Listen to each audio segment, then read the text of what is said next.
what actually is liquefaction? Well, liquefaction is a word that's bandied around quite loosely after the earthquakes. Liquefaction is not the sand that appears at the surface we often see in the suburbs and on the roads. Liquefaction is actually a process. It's a process by which essentially a solid sediment, like a sand, turns itself into a liquid. The way that happens is that the sediments that actually liquefy, they have to have a few characteristics. The first is they have to be relatively loose, that is, they're not really compact. They have to be a particular grain size, sandy, fine sandy is the best. And thirdly, they have to be water saturated. And during an earthquake, what happens is the earthquake waves permeate into the sediment, and particularly into the pore water. Remember, these things are saturated. The pressure of the water increases to the point where the grains aren't any longer in contact with each other. The sediment then collapses, and in the process it becomes a liquid. And with the high pressure water, it starts to flow.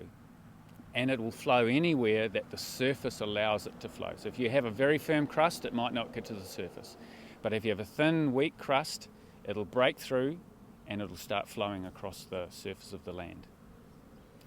In the process, it forms a whole lot of features, but we've talked about things like, we've seen examples of sand blows.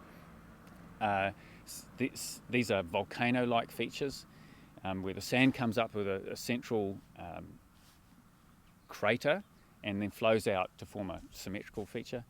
And sometimes these sand blows coalesce to form long linear ridges of sand, and typically in areas close to rivers where the ground moves over the liquefied layer and starts to crack, that's when we get these long sand blow, long ridge features. So Peter, what are you actually doing out here digging holes at Pines Beach?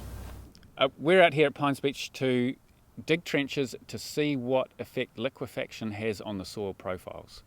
So tell us about the project. The site here is our third site in a project that's been running for about 2 years now.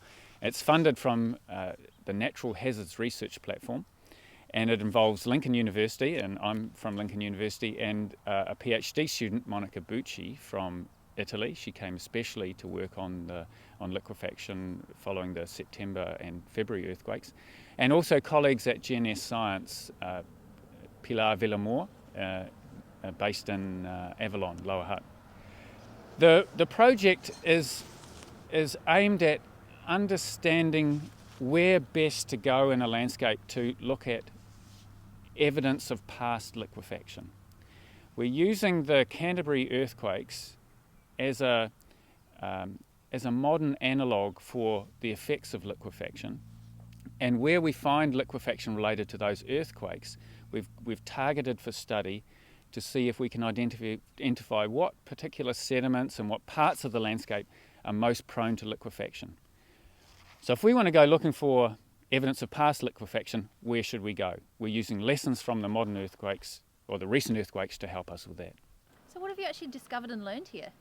So far in the project, we've spent time digging trenches in river country near Lincoln, Green Park in particular, and the liquefaction features there were quite understandable. We've made good progress in understanding what we should be looking for in the soil profile when liquefaction has occurred, and we thought we'd go further and start looking at the sand country. We're close to the coast here. We've got a big dune out to the east of us, and where we're standing in this reserve is also sand beneath our feet, and we want to see, well, what happens during liquefaction when we're dealing with sand dunes, and what kind of signature does it leave in the soil profile. And what we've learnt, well, we've ended up being confused. We've seen some features we haven't understood, and we've had a number of opinions from different experts on it, and everyone has been perplexed. But just recently we had a fortuitous experience of another earthquake, which has helped illuminate what's going on here.